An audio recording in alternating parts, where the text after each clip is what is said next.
Čiže tento rok si spoločne ako františkánska rodina pripomíname udalosť, ktorá sa stala na vrchole Vernište, udalosť stigmatizácie. A naša otázka je, čo vlastne o stigmatizácii vieme a čo nevieme. Lebo častokrát máme už nejaké zaužívané veci, teda myslíme si, že sme to už toľkokrát počuli, ale potom, keď človek ide do hĺbky, tak si zistuje možno, že ešte viacej je tam, má viacej otázok ako to, čo teda si myslel, že už pozná. Čiže čo všetko je potrebné na to, aby sme pochopili Františkovú cestu. Ale zároveň sa nám vynára aj otázka spojitosti s našim životom. Určite stigmatizácia bola takou mimoriadnou mystickou skúsenosťou svätého Františka, pre nás obdivuhodnou, ale otázka je nedosiahnuteľnou. A teda, čo sa tam udialo a má to nejaký súvis aj s našim životom? Čiže to sú také tri základné oblasti, ktorých by sme sa dneska chceli venovať.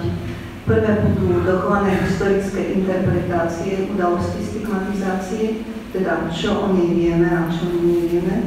Potom svedok udalosti stigmatizácie, aké posolstvo nám zanechal. A tretie bude stigmatizácia a možné súvislosti s našim životom. Teda udialo sa niečo, k čomu je pozvaný každý jeden z nás. Teda začneme tými dochovanými historickými interpretáciami, čo o nej vieme a čo o nej nevieme.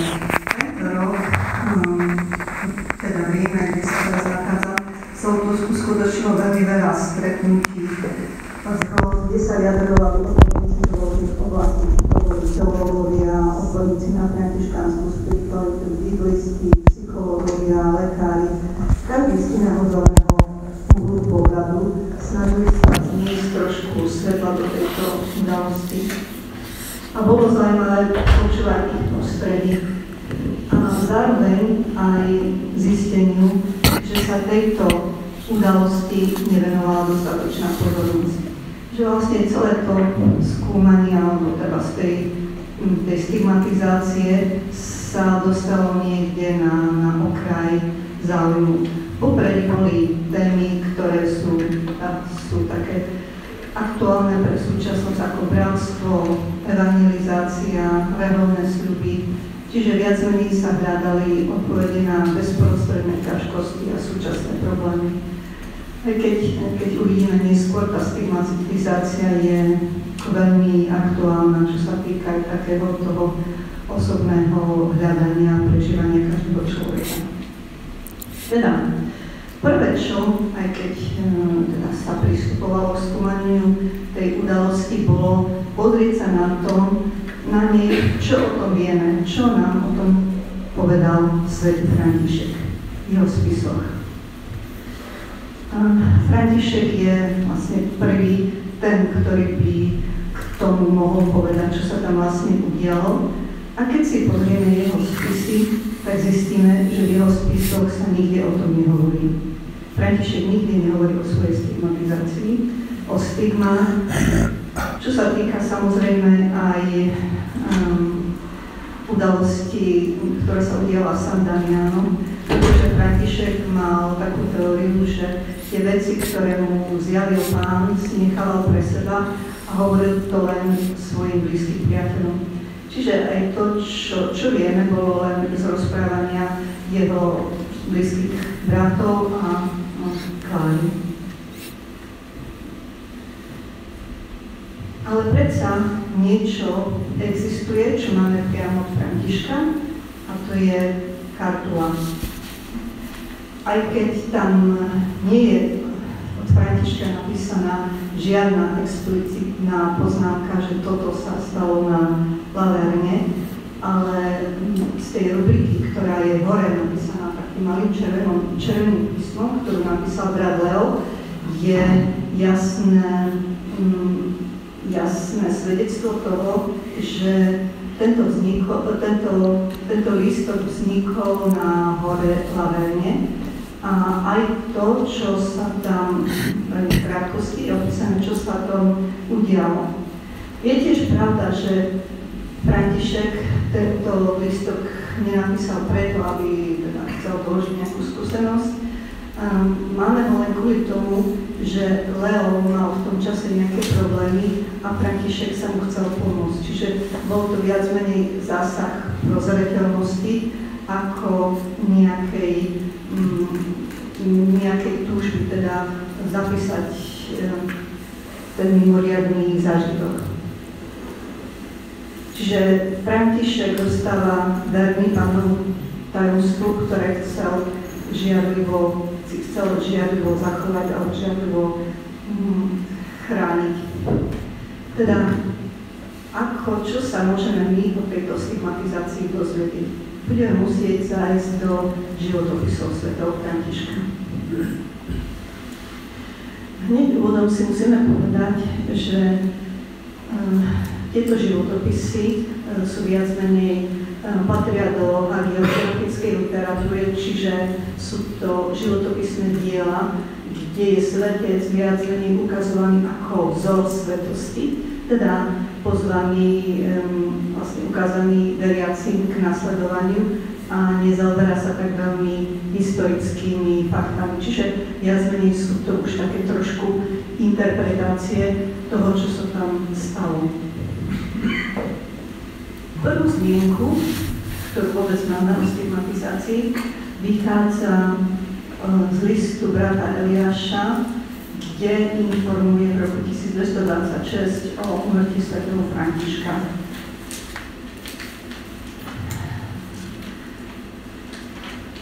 Vlastne bezprostredne oznamuje, že František teda odišiel, prešiel sa k Pánu a informuje o tom, o smrti, teda o bolesti, ktorú bratia prežívali, ale zároveň o veľkej radosti z neždaného zázraku. S tým sú dôvodom radosti a chváli Bohu, ktorý chcel takto osláviť Františka. Čiže hovorí o dvoch dôvodoch, dôvod radosti a dôvod chváli Bohu. Táto správa, vlastne on položil také tie základy toho, čo sa bude ďalej rozvíjať v našich dokumentoch, k čomu sa budú pridávať stále viac a viac detailov, nie vždy v dokonalej zhode, ale v podstate budú nadväzovať na túto prvú správu. Ďalší taký významný dokument je životopis svätého Františka, ktorý vznikol v roku 1929 na pokyn od pápeža Gregora IX, ktorý pre Františka chcel Františkovi poslali taký dva veľmi jeden moment stane, že bazilika svätého Františka v Romu, taký literálny moment o jeho živote. Čiže životopis svätého Františka, ktorý bol vydaný v roku 1229. Čo nám tu prvýkrát predstaví také zásadné momenty a to je udalosť na Laverne, ktorú sa snaží podrobnejšie opísať a smutok bratov nad Martinom Františkom. Teda ako to podľa Bonaventurom vyzeralo. František vystúpi na vrch a uvedí sa na má vrúcnú túžbu, aby sa naplnila milosťou Boha. Trikrát otvorí evanjelium, vždy na mieste, kde sa hovorí o Pánovom utrpení a v zápätí sa modlí a vidí muža v podobe Serafína. Reakcia Františka je taká veľmi zmiešaná pocity, je smutný a zároveň na radostný z toho, čo vidí. Objavujú sa stigmy na rukách a na nohách v boku a František sa snažil žiarlivo strážiť toto tajomstvo.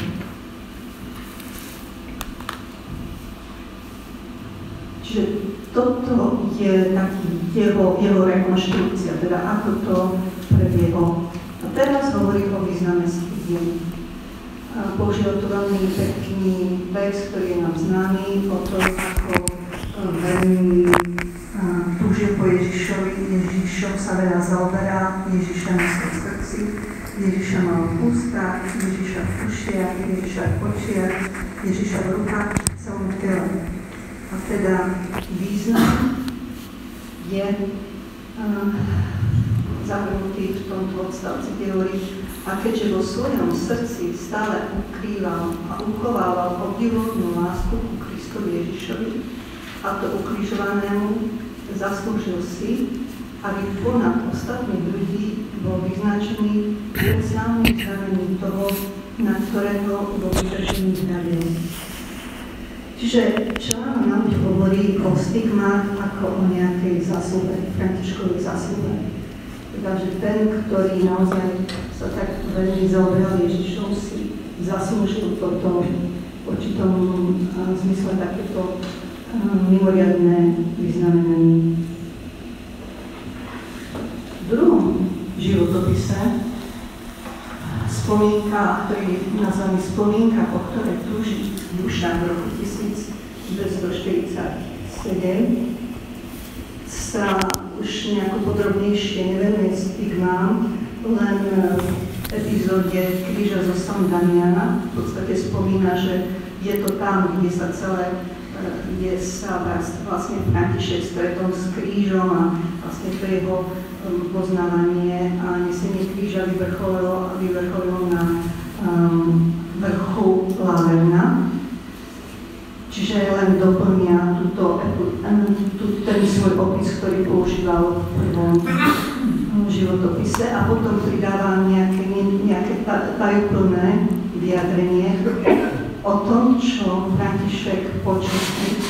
Tu hovorí: nech len toto počujú ľudské uši. Ešte nie je celkom jasné, prečo sa toto tajomstvo zjavilo na srdcovi. Lebo i to, čo on sám prezradil, nadobúda svoj zmysel, význam a zmysel len v budúcnosti. Čiže niečo, čo nie je celkom jasné a niečo, čo je v budúcnosti, čiže zase nejaká tajúplná poznámka, ktorú v podstate je zakrytá takým záujom tajomstva. V svojej knihe o zázrakoch, ktorá vychádza v 1252-53, pripája reflexiu, kde rozvíja tému kríža. Hovorí o tom, ako taká vlastne ústredné postavenie Pánovho kríža vo Františkovom živote. Čiže náciu Františkovho života, a Františkov život opisuje ako séria zjavení kríža. Hovorí o 7 zjavení kríža, cez ktoré prešiel František, a vyvrcholenie bolo jeho stretnutie s ukrižovaním na Laverni. Čiže Bonaventura hovorí, že zmysel Františkovho života je kríž. Nepovedal Bonaventura kríž, a vlastne kríž je interpretačným kľúčom k Františkovi. Čiže vidí to veľmi, ako Františkov život vidí v zmysle proste takom tom prežívaní toho ukrižovaného tajomstva, alebo tajomstva ukrižovaného Krista. Čo sa týka udalosti,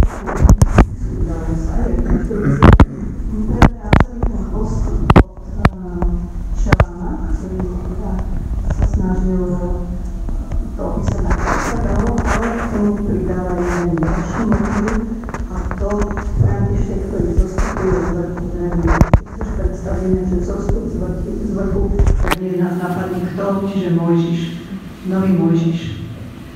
Čiže Mojžiš, ktorý má na sebe podobu ukrižovaného, ktorú mu nevytesala ruka umelca do kameň ani drevený tabuľ, ale ju vtlačil do jeho tela prst živého Boha. Čiže legenda Večia 8.5. Teda Františka prirovnáva teda k novému vodcovi, ktorý nesie na svojom tele znaky živého Boha.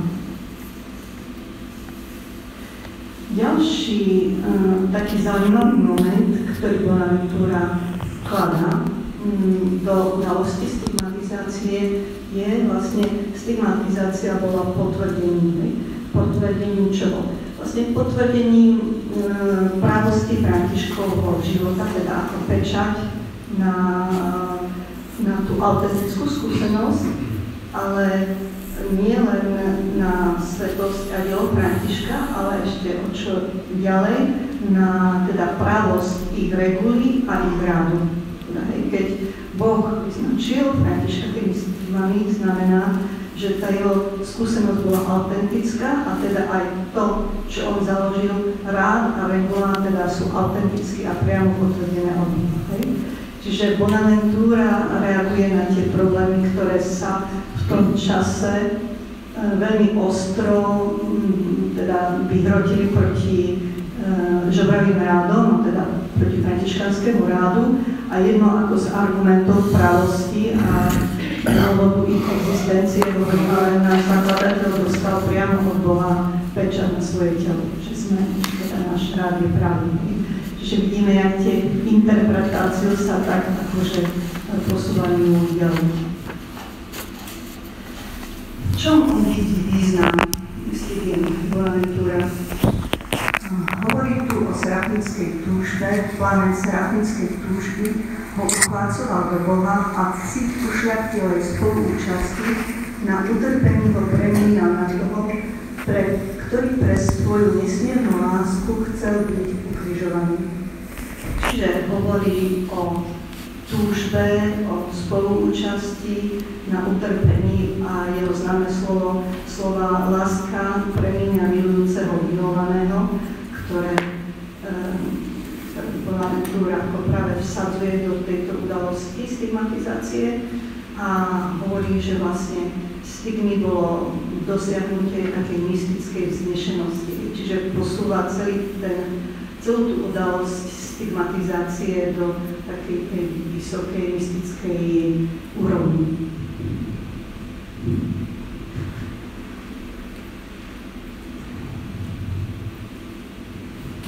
Ďalší už len z takých tých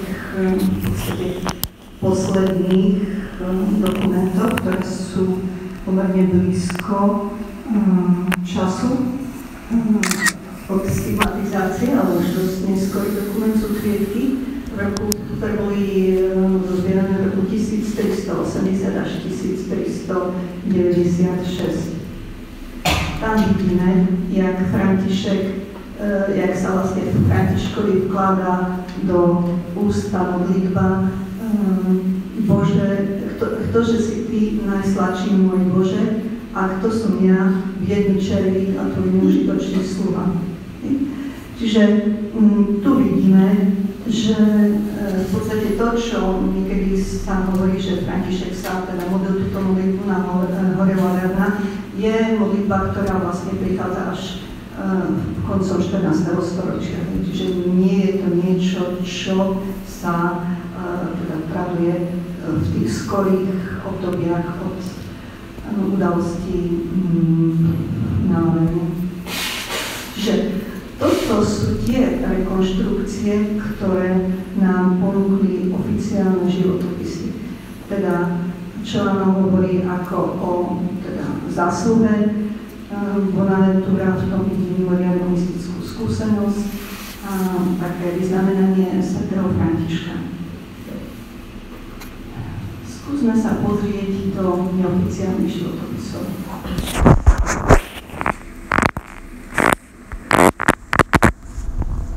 Neoficiálne životopisy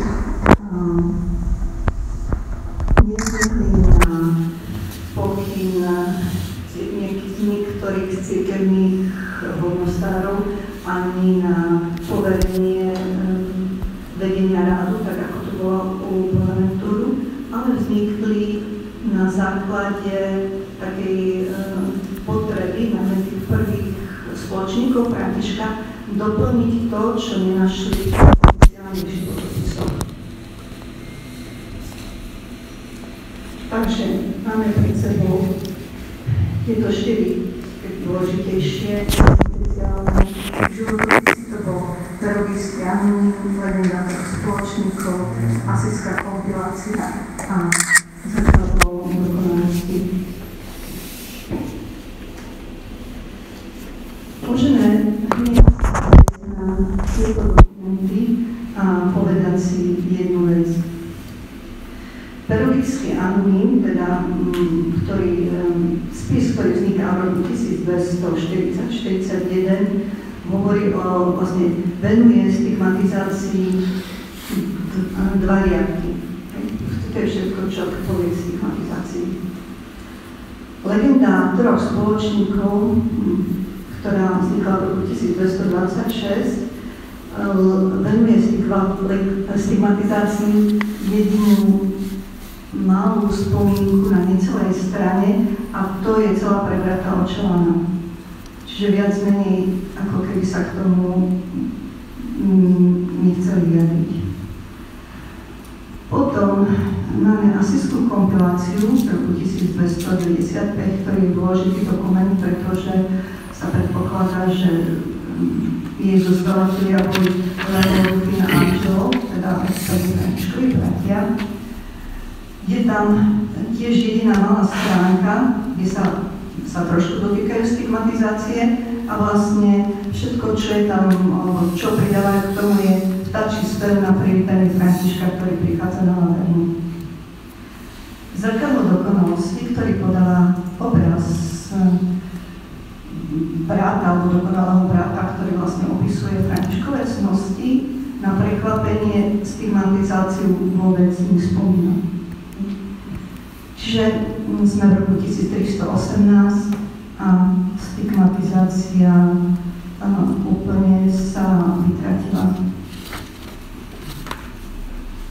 Čiže sa nám začínajú vynárať nejaké otázky. Ako je to možné, že na jednej strane v oficiálnych dokumentoch je podávaná stigmatizácia ako naozaj taká veľká a mimoriadna udalosť a v tých neoficiálnych dokumentoch nachádzame len veľmi maličko alebo skoro nič. O čo zaujímavejšie sú ešte ďalšie veci, ako je pápež Gregor IX, ktorý vydáva stigmatizácie Circa Milano z roku 1228, kde opisuje svätého Františka, stigmatizáciu vôbec nespomína. Ani to, že nosil na tele Kristove rany. To isté Leo Rufino Angelo, ktorý sme hovorili, že spomíname v tej asijskej kompilácii, tomu vôbec nevedome nejakú pozornosť a preto by sme čakali, že Leo, ktorý tam bol a ktorý to všetko zažil, teda bude sa snažiť nejakým spôsobom teda odozdať tú skúsenosť, ale proste nič tam nie je. A asi najväčším prekvapením z toho všetkého je sveta Klára. U Kláry, ktorá sa nazýva malou sadeničkou svätého Františka, v svojom testamente spomína sa Damianom, ale nikde v jej spisoch ani v listoch nespomenie náš otec František, ktorý nosil Kristove rány alebo bol vyznačený rány, vôbec Klára nespomína. Čiže toto je jeden veľký otáznik nad tým, čo sa vlastne udialo a prečo jeho najbližší o tom učia.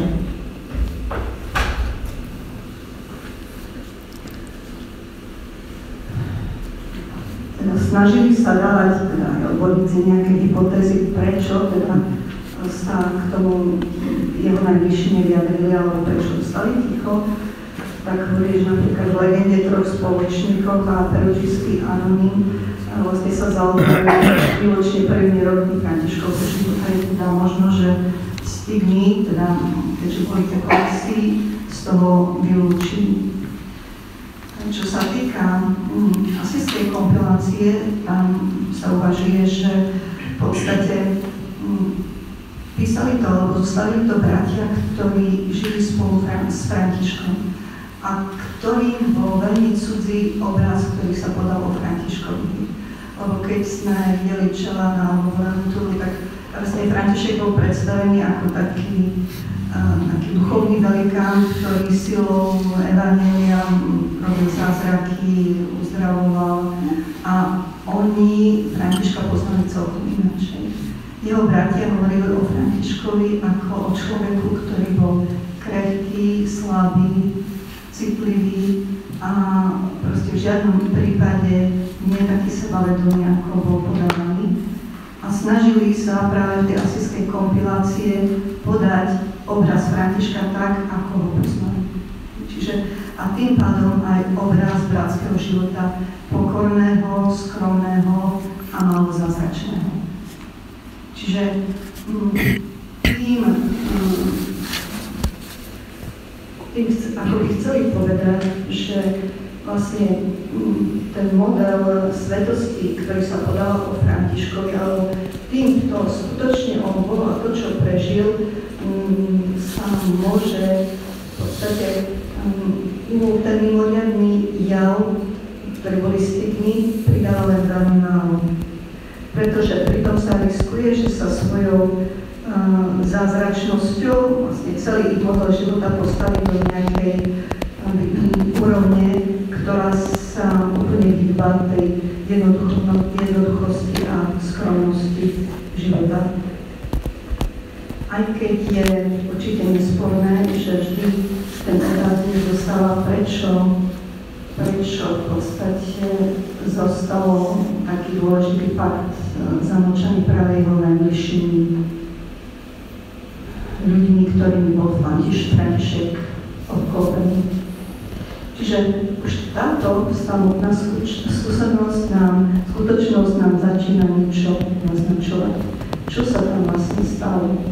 Čo sa tam udialo naozaj? Budeme sa musieť znova trošku pozrieť viacej do týchto neoficiálnych životopisov a vidieť, čo vlastne František prežíval v tej období stigmatizácie. Dobre, takže skúsme sa pozrieť na to, čo nám oni hovoria, čo František prežíval predtým, ako sa vybral na horu Lavenu. Asijská kompilácia nám poskytuje veľmi cennú informáciu o posledných rokoch života Františka.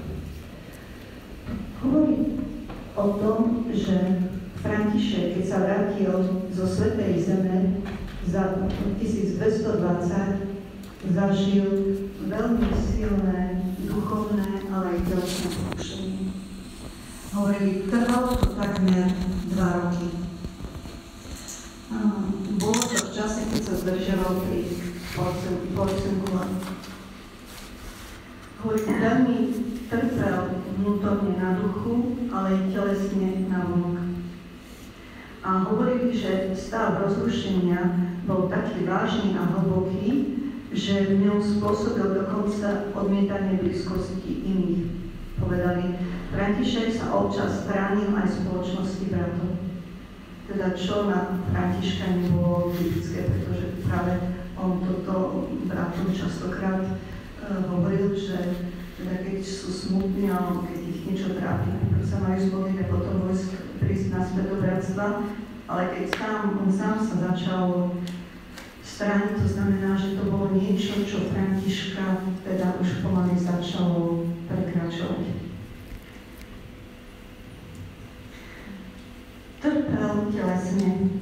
To znamená, v posledných rokoch života trpel mnohými chorobami, ktoré sa zhoršovali a priviedli ho vlastne k smrti vo veku 44 rokov.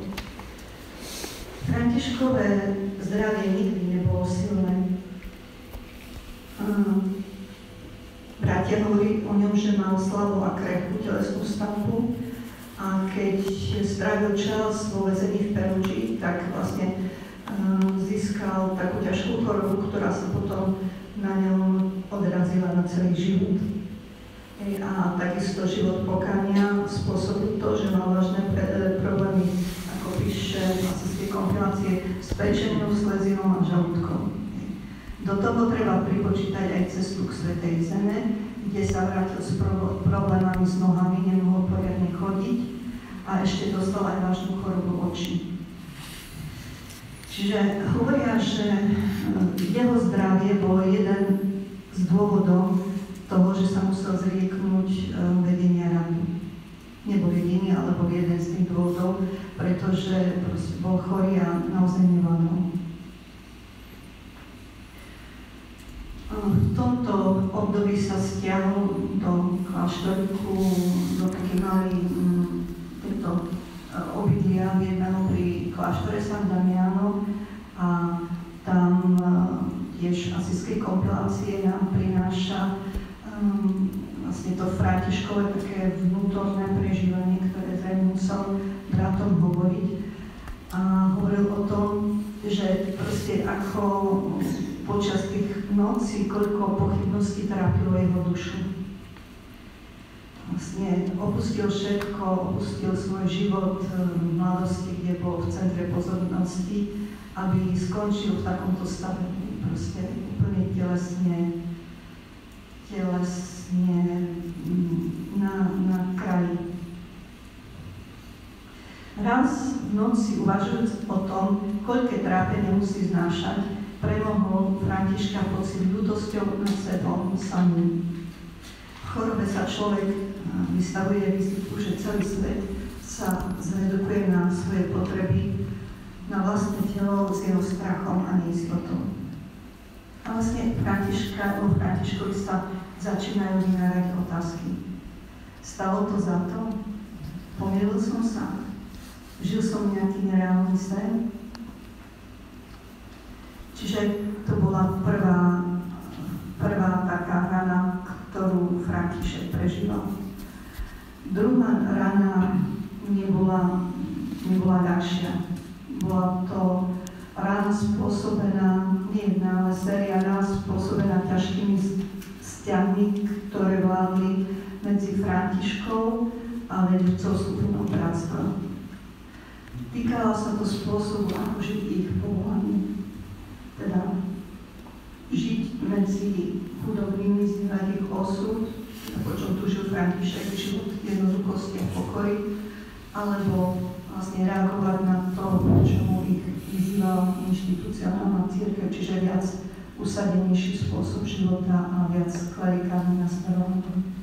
Svedčia o tom aj 3 reguly, vlastne celá tá dynamika od spôsobu života nepotvrdenej k potvrdenej, nakoniec ešte testament, čiže to bolo napätie, to bolo hľadanie, to boli ustavičné nejaké konflikty, ktoré prežíval a nakoniec ani už tá posledná potvrdená regula toto napätie neodčinila. To bolo napätie, ktoré pretrvalo ďalej medzi bratmi. Čiže bratia sa ocitli, František sa ocitáva na jednej strane s jednoduchými bratmi a na druhej strane boli bratia ministri a učenci. A toto rozdelenie, táto hlboká rana predstavovalo možno najbolestivejšie a najtežšie pokušenie posledných rokov jeho života. Čiže čo robiť? Čiže sa pýtal, čo robiť? Teda vytrvať na svojej vôli, to, čo som ja založil, to, k čomu ma Pán pozval, k tomu, čo ma Pán zjavil, alebo teda nechať rád tak, nech ide vlastnou cestou s rizikom straty, že sa všetko to stratí, čo som dostal od Pána. Nemal brániť vzniknutý rád pred týmto pokusom nasmerovať ho úplne iným smerom.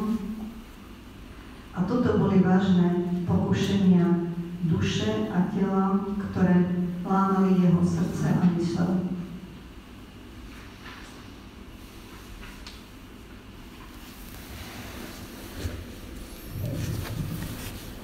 Sám František potvrdzuje túto vážnu a bolestivú situáciu, keď nám ponúka jej opis prostredníctvom podobenstva o dokonalej radosti. Tam hovorí o tom, aký je odmietnutý, jak vlastne prichádza pred dvere kláštora v zime, unavený,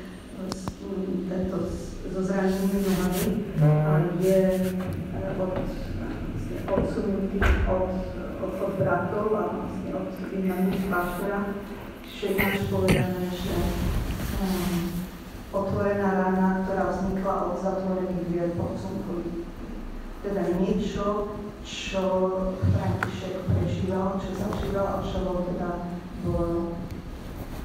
V tom opise na konci hovorí, vravím ti, že ak si pokojný, že ak aj toto ostanem trpezlivý a neznepokojím sa, v tom je dokonalá radosť. Čiže zostanem trpezlivý a neznepokojím sa. Ale bolo možné žiť s trpezlivosťou a pokorou bez rozrušenia, hnevu, rány, ktoré mu boli spôsobené. Napätie už pretrvávalo dlho a pochopil, že proste táto radosť by už nezišla zo sily, ktorú by vnútil iným ako svoju vôľu, ale ani z vytrvalosti, ktorou by ovládol svoje pocity. Čiže v týchto podmienkach pre Františka to, čo hovoril o dokonalej radosti, nebolo možné. Uvedomoval si, že už nie je schopný sám zvládnuť hnev ani skúsenosť. Teda čo robí? 2 roky trápenia, trpení a nevedel sa František z toho vlastne povedať. A tu vlastne on sa vracia k tomu a začína uvažovať, čo mu v živote pomohlo, alebo k čomu sa on tak často vráca. Možno, že to je taká otázka pre nás, či máme niečo v živote, keď nám bolo ťažko, keď sme boli v nejakej takej bolestnej situácii a čo mi pomohlo. Teda k čomu sa vraciam, k čomu ma vlastne tak nejako spätne smeruje to moje vnútorné prežívanie alebo to vnútorné hľadanie. A František to aj napísal. Opísal to, keď si potom spätne spomínal na svoje začiatky, vracal sa k svojim začiatkom v testamente. Tam sa pristavili pri takých 2 krátkých častiach jeho testamentu, kde v podstate nám pomôžu pochopiť to, čo sa potom stalo na Laverii.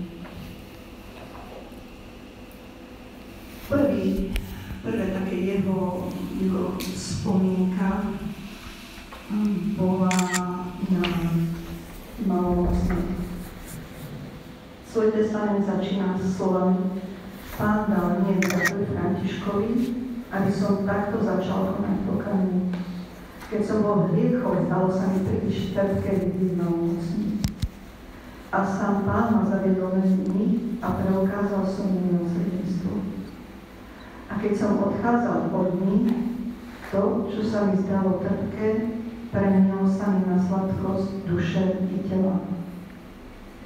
Čiže František sa stretáva s ranami, ale stretáva sa s ranami malomocných. Čo spôsobili tieto rany Františka? Tieto rany spôsobili to, že mu plne odhalili pravdu o ňom samom. Pravdu, ktorú on ukrýval pod šatami bohatého kupca, ktorý túžil po rytierskej slave. A umožnili mu poprvý raz zažiť nezištnosť. Teda tým, že im prejavil milosrdenstvo. Po taliansky to je misericordia, čiže dať tým mizerným, tým úbohým svojim srdce. Čiže daroval celé svoje srdce tým biedným, tým chudobným, ktorí vlastne tým malomocným, ktorí mu nemohli ničím odplatiť. Vlastne Františkovo potom spomína, že to nebola jeho túžba ísť medzi tých malomocných, ale sám Pán ho tam zavedol, mu pomohol pochopiť, že toto stretnutie bolo pre neho milosťou. Teda, že mu pomohlo konať pokánie.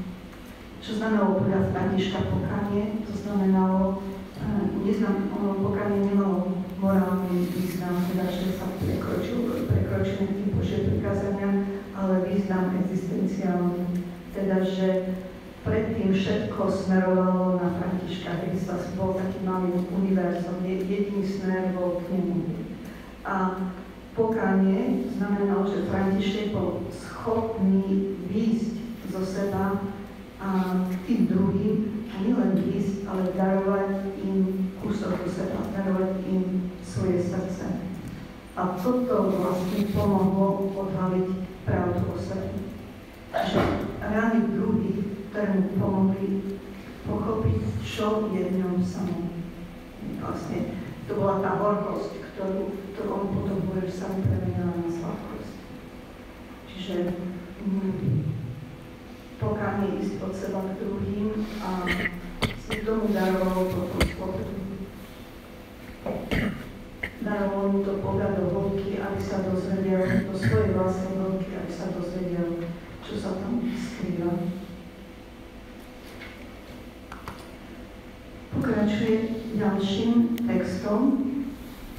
Potom mi dal Pán takú vieru, že som sa jednoducho modlil a hovoril: kláňam sa ti, Pane Ježišu Kriste, tu je vo všetkých tvojich kráľov po celom svete a dobrorečíme ti, lebo si svojím svätým krížom vykúpil svet. Táto jeho spomienka vlastne ho predchádza stretnutie s malomocnými a po nej ide Pán mi dal bratov. Čiže v tomto časovom období sa udialo jeho stretnutie s ukrižovanými Sandarianmi. My vieme o modlitbe, ktorú sa František modlil pred krížom, ktorá sa modlila na Vyššie Bože, ale my vieme, aká bola odpoveď. Ale skrze toto jeho vyjadrenie v testamente v podstate František nám nejakým spôsobom naznačí, čo sa udialo pred tým krížom. Kláňame sa ti, Pane Ježišu Kriste, a dobrorečíme ti, ako si svojím krížom vykúpil svet. František tu nič nehovorí o nejakom príkaze. František teraz choď a upravnúť domovu sa dosahuje. Tento príkaz sa nachádza jedine v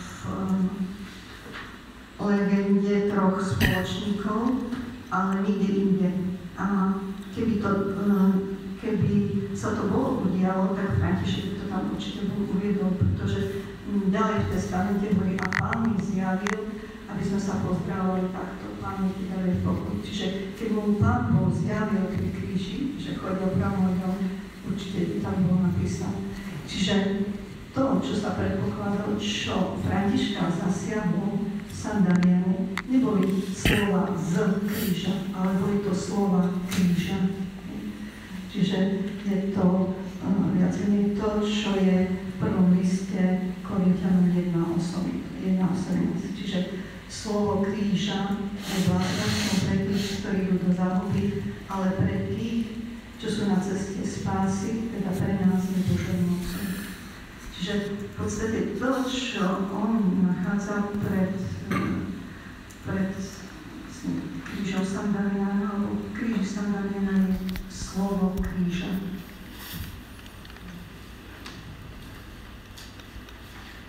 Slovo kríža, ktoré bolo v podstate postavené týmto pohľadom. Je to tvár, ktorú František kontemploval a ktorá otvorila jeho srdce. Františkovo srdce chváli.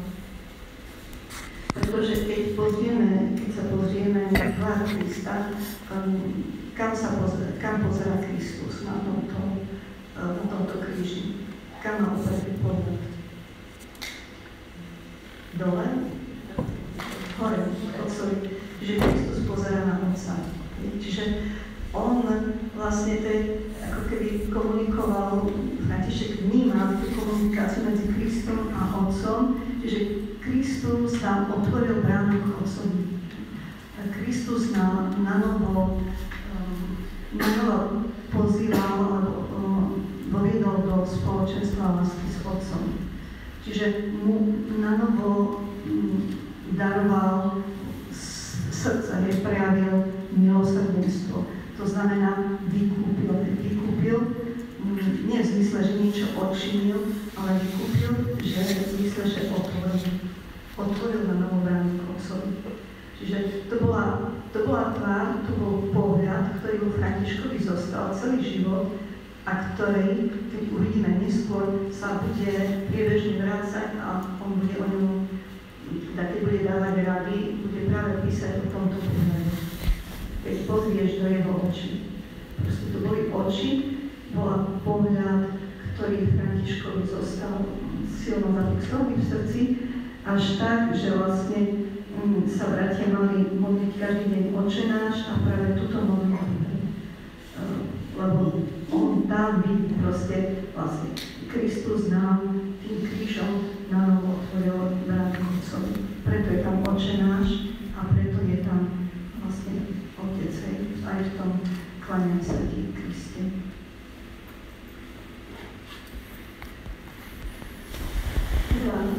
Pre Františka tieto momenty boli veľmi silné, teda rány mal mocný a je ten Kristov pohľad, ktorý v ňom zostal. Čiže František v tejto túžbe znovu na novo vidieť tú tvár, ktorá vtedy osvietila temnoty jeho srdca, sa vydala na Lorenu. Čiže už keď teraz na chvíľku budeme reagovať na to Čelánovo vyhlásenie, že to bola zásluha s tými, nebolo to celkom zásluha. František odchádza na Lavernu už s ranami, s vnútornými ranami, s telesnými ranami, ale aj s duchovnými ranami.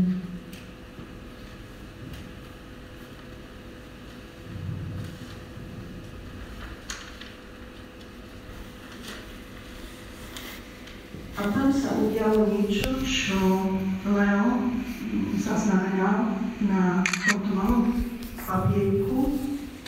Zostúpila na ňu Pánova ruka po zjavení a slovách Serafína.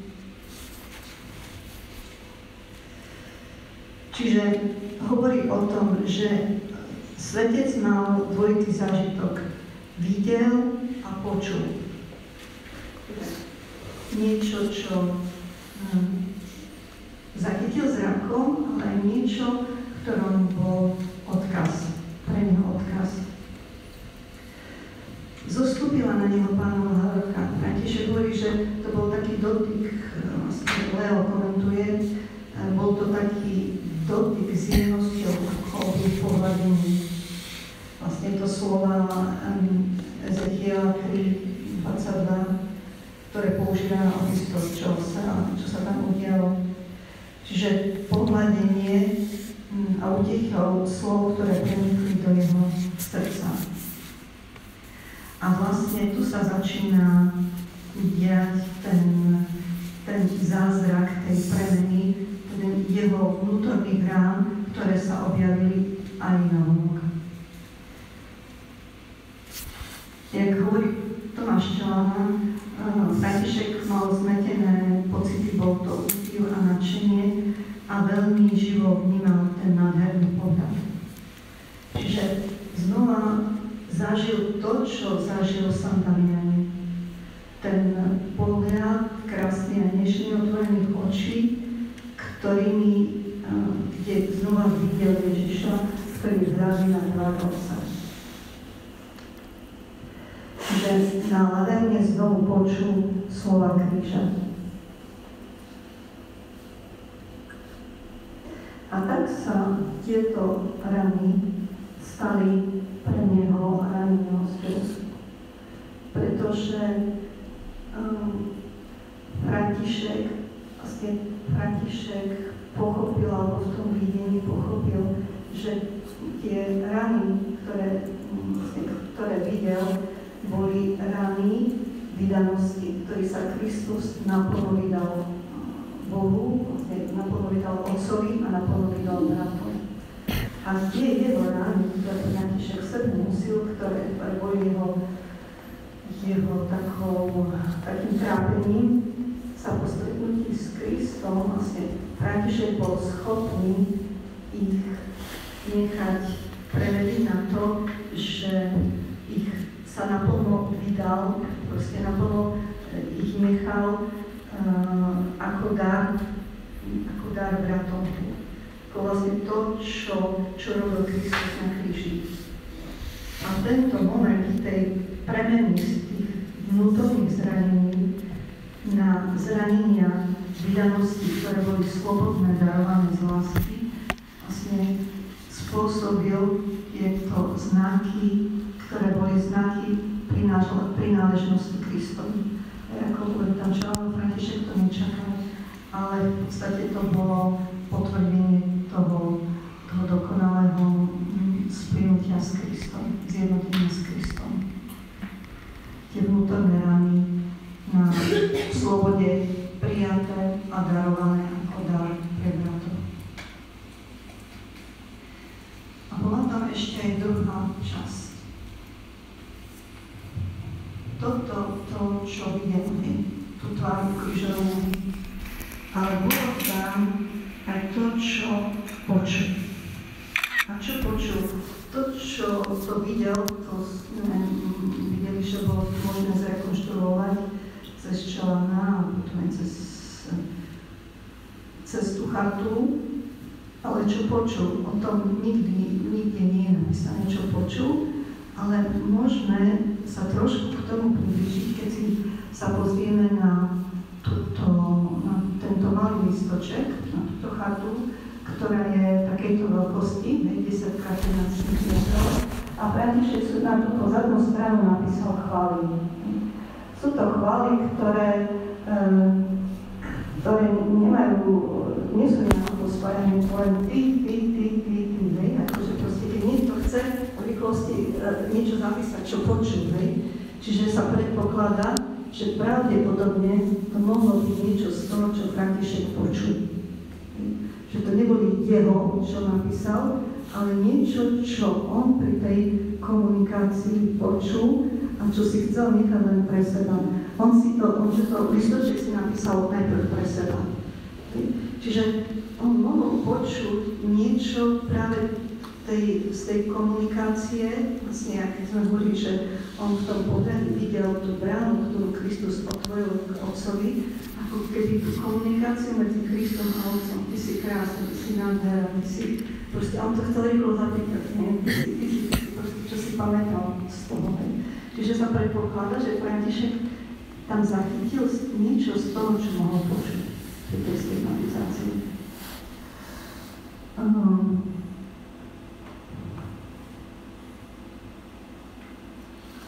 Teda